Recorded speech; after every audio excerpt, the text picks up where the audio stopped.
Ladies and gentlemen, welcome back to the channel. Today I'm going to do a more of a kind of discussion type video. It's been a while since I feel like I've actually sat down and done a discussion about not just the transfers of Celtic, not just a match preview or review, an actual discussion video where we discuss a topic, we talk about a certain topic, and I give my opinion, ask for your guys' opinion in the comments as well. It feels like quite a while since I've done one of these. I've done a couple in the past, of course. I've done the stuff about like Celtic's finances. I've done the stuff about Brendan Rodgers' contract, stuff like that. Today we're going down kind of a similar route with the finances sort of things. Today I want to do a video discussing my opinion on the higher-ups at Celtic. The board, the likes of Dermot Desmond, Ian Bankier and Peter Law. The likes of those guys, the board who make all the top decisions and ultimately control the club right now at the current moment in time. Feels like around this time of the year, this is when we get the usual stuff from. There's you know, there's kind of two kind of mindsets you can take to the board. The fact they don't care, they don't do enough for Celtic, and they're in it for themselves.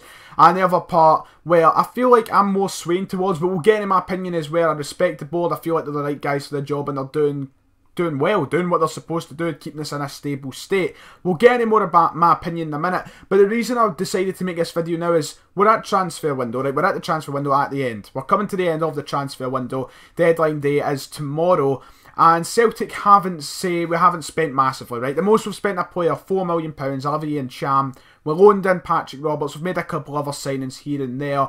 And last year we didn't spend a mass amount of money either. And a lot of people, I guess, on a lot of people's nerves. Let's be honest, I see a lot of people comment on my videos, I see a lot of comments on Facebook, Twitter, etc. People complaining that now is the time to be spending big. Let's actually go out and spend £7 million in a player, maybe 2 players per transfer window. Just spend big, evolve the club transfers wise, and make our team better for European competition. But a lot of people are getting frustrated, as I'm saying, at the board for not going out and spending that sort of money, not taking the risks, not gambling with sort of big name players that we can try and attract to the club.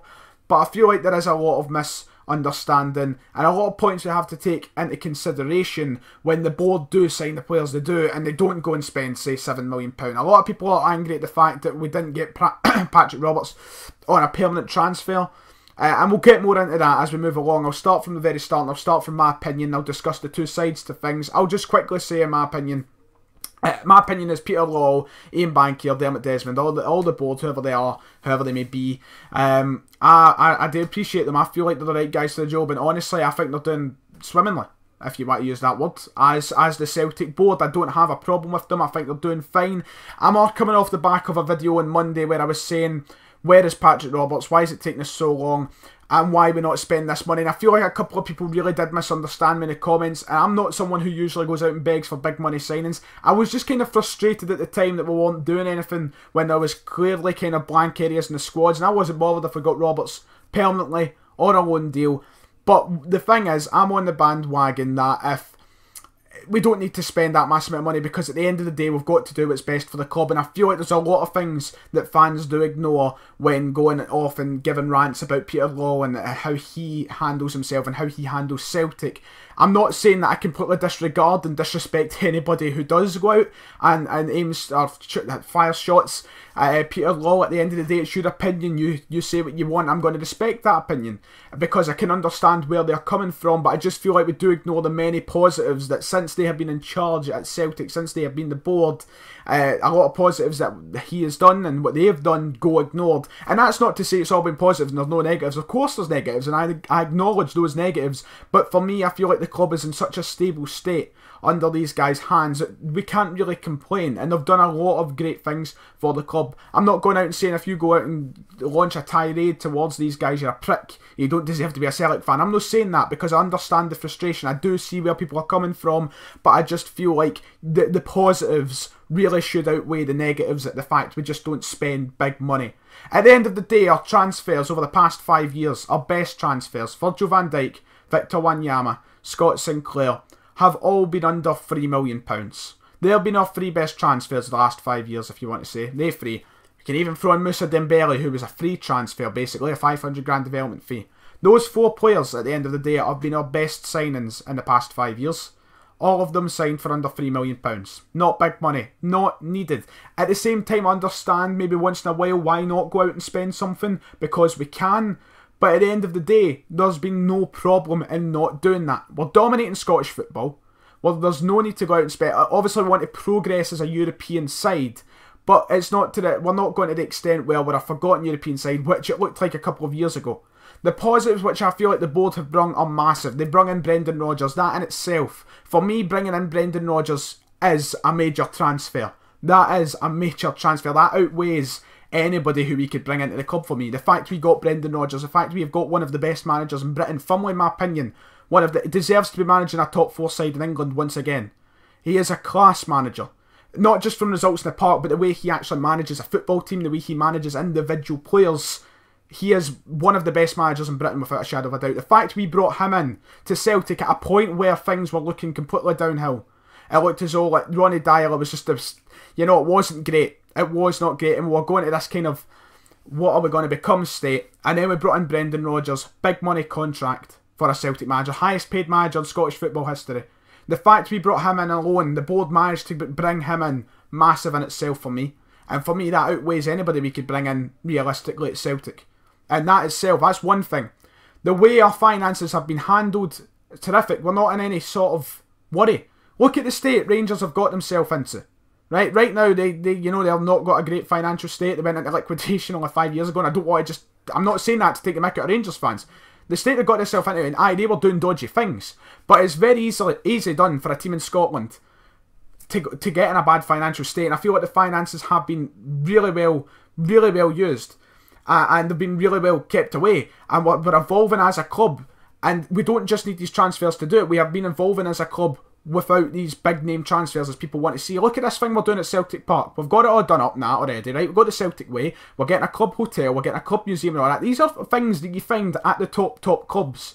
These are the things you get at top clubs. Manchester United, Barcelona, Real Madrid, club museums, club hotels and all that.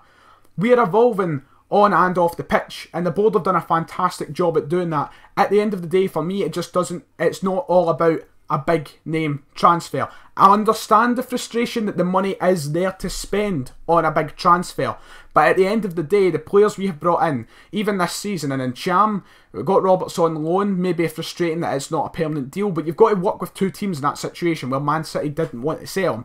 Brought in Cham, what was the other guy we brought in? Who was his name? Other guy, Ben Yu. Maybe not so much Hayes because he's older at the end of his career. We can dismiss him for a minute. But Ben Yu, a player who potentially will be doing the same thing as what we've done with the likes of Wanyama, Van Dijk, selling for a massive profit in the future. Could be a huge benefit. The money we could potentially make in the future, a massive benefit.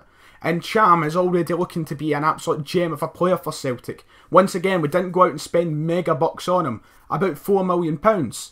We don't necessarily need to spend this big money. I'm not coming across as a person who claims, oh, everything's I'm angelic, I've got this good view and all that. Because I will admit, in my video on Monday, I was frustrated that we're not going out and spending the money. But that was just kind of building up because I feel like we're just being too quiet. We weren't doing enough. Now we've got Robertson. Now it looks as though we might be doing something towards the very end of the transfer window. It's not bothering me as much. But honestly, the state of Celtic under these owners and such is fantastic. I don't see how us as fans can really complain. Season ticket sales are through the roof. Fans clearly are still buying in. Season ticket sales are the highest they've been in such a long time. Attendances are the highest they've been in such a long time. We've been in the Champions League 2 consecutive seasons now as well. Brendan Rodgers has got things clicking. It's all perfect on the pitch. Maybe we've not got the players. Maybe things are slacking at some times, like the game at St Johnstone, the game against Astana just there. Maybe we slacked a wee bit, but at the end of the day, we'll pick up. We've just had an invincible season. We've just had the best season in the club's history since 1967. Things for me are going the positive way. And you might not agree with me, you might still think the board aren't the right guys. A lot of people were also giving them stick for the whole ban in the Green Brigade situation. In fairness to the board, they were doing what was best for the club. They didn't want to risk make the fans perhaps getting a Champions League match ban thing for all fans. And the Green Brigade handled that perfectly. Because I respect the Green Brigade, I respect the board. It was handled perfectly, but there was still shouts of get the board out when I just don't feel like it can be fully justified. It's not like we've got something awful going on like Mike Ashley at Newcastle, or maybe what fucking was happening at Rangers and stuff like that. We have got a good situation that with our board that doesn't warrant them being sacked in any sort of way. So that's basically all I've got to say, to be honest. I just kind of wanted to give my input and what I think, because I've seen a lot of it on Twitter, like, because of the transfer situation, people want them out. And I can understand it. It's your opinion. I respect the two opinions because I can see where people are coming from. And just my opinion, I feel like there's no need to get rid of our board anytime soon and change what's happening at the top of the pile for the Celtic management. I just don't see the need in it. That's my opinion. You might want to go and abuse me in the comments, feel free. I'm no bothered. Thank you anyway. That's all I've got to say really. Didn't really have a topic for today planned or a video for today planned. I thought, why not talk about this? Oh well. Anyway, if you enjoyed, like, subscribe and all that good stuff. Thank you all for watching and I'll see you all next time.